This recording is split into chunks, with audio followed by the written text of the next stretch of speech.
I saw the morning, it was shattered by a gun. Heard a scream, saw him fall, no one cried. I saw a mother, she was praying for her son. Bring him back. Bismillahirrahmanirrahim. Assalamualaikum warahmatullahi wabarakatuh. Waalaikumsalam warahmatullahi wabarakatuh. Selamat siang guys. Kita sambung lagi ya pembicaraan kita mengenai rekayasa sosial ya. Dengan saya masih temani Cak Gozali ya saat ini ya. Oke, jadi sebelumnya sudah pernah kita bicarakan bahwa Amerika ini menjadi polisi dunia sejak berakhirnya Perang Dunia Kedua. Saat itu Hiroshima dan Nagasaki dijatuhi bom atom, kemudian negara boleh dibilang chaos. Akhirnya ada inisiatif mendirikan PBB atau Perserikatan Bangsa-Bangsa, yaitu pada tahun 45 setelah kekalahan Jepang ya, Dan Jerman. Jepang dan Jerman ya. Oke. Nah, setelah itu Amerika menguasai daerah-daerah, terutama negara-negara yang baru merdeka, termasuk Indonesia dan beberapa negara di Asia Timur seperti Pakistan, India dan sebagainya ya. Dan Uni Soviet memang menjaga negara-negara sosialis seperti di Eropa Timur, dan negara di Asia mungkin cuma Cina dan Korea ya saat itu ya. Korea pun juga terjadi peperangan ya. Ya, sebenarnya kalau Korea itu tidak dikuasai Uni Soviet. Oke. Korea itu lebih tepat sebenarnya ya negara yang independen. Oh, terus diinfiltrasi ya mungkin. Jadi ketika Perang Dunia itu selesai ya, Iya. sebenarnya waktu itu kan seluruh Korea dikuasai oleh Jepang. Ya. Ya, tentara Uni Soviet masuk dari utara ya, kemudian Amerika buru-buru masuk. Sebenarnya Amerika itu tidak ada di Korea waktu Oke. itu. Jadi begitu masuk, Amerika langsung minta Korea dibagi dua. Ya, batasnya adalah garis 38 paralel. Oke.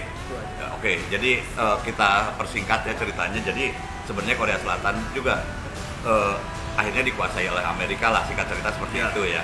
Nah, kemudian perjalanan ini kita abaikan dulu petualangan Amerika di belahan dunia lainnya. Sekarang bagaimana dengan kondisi di Indonesia, Mas, pada saat itu? Pada saat kapan? Pada saat awal-awal menguasai Indonesia, Pada saat awal atau cerita Dwi Kora lah ya, kurang lebih seperti sebenarnya kan Bung Karno ini orangnya pintar. Iya. Ya. Dia tahu saat itu di dunia ada dua kekuatan superpower. itu. Oke. Ya, makanya Bung Karno lalu memilih untuk Ya. tidak memihak, Iya. tetapi dia sesuai dengan konstitusi pembukaan UUD 45, Indonesia ikut menjaga ketertiban. Oke. Ya.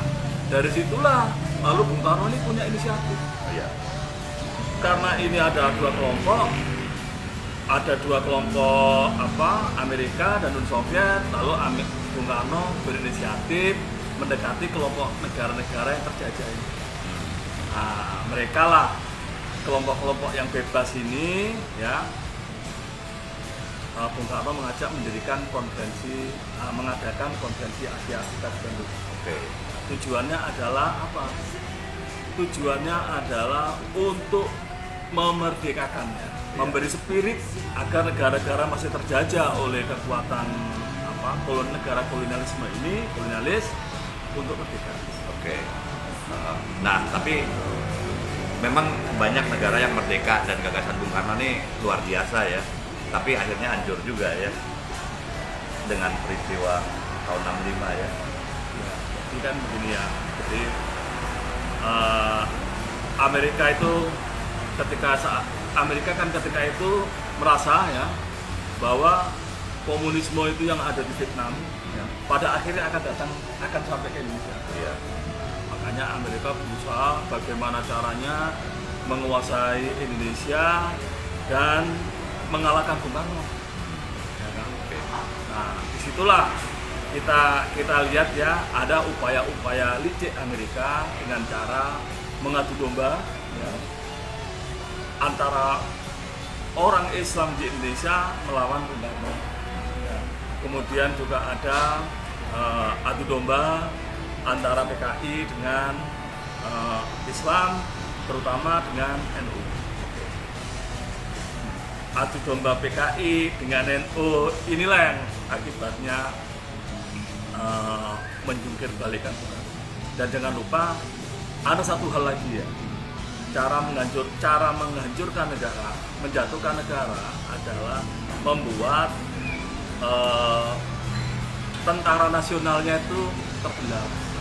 Tahun 65 itu sudah jelas kelihatan ada kelompok-kelompok tertentu yang ingin merebut kekuasaan, ya, yang ingin cara cepat untuk naik pangkat. Ya. Inilah yang menjadi peluang Amerika untuk turut campur. Oke, itulah awal cerita lahirnya Orde Baru lah ya mungkin ya.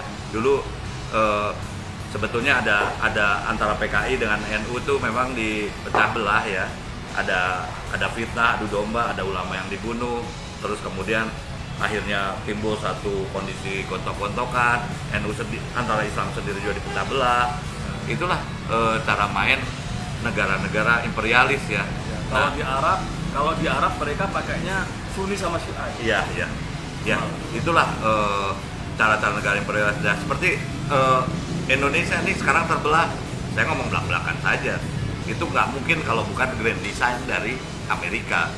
Oke guys, nanti kita sambung lagi. Sekian dulu. Assalamualaikum warahmatullahi wabarakatuh. Waalaikumsalam warahmatullahi wabarakatuh. Salam bela.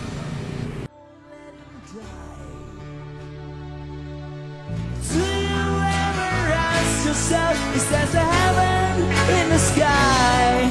Why can't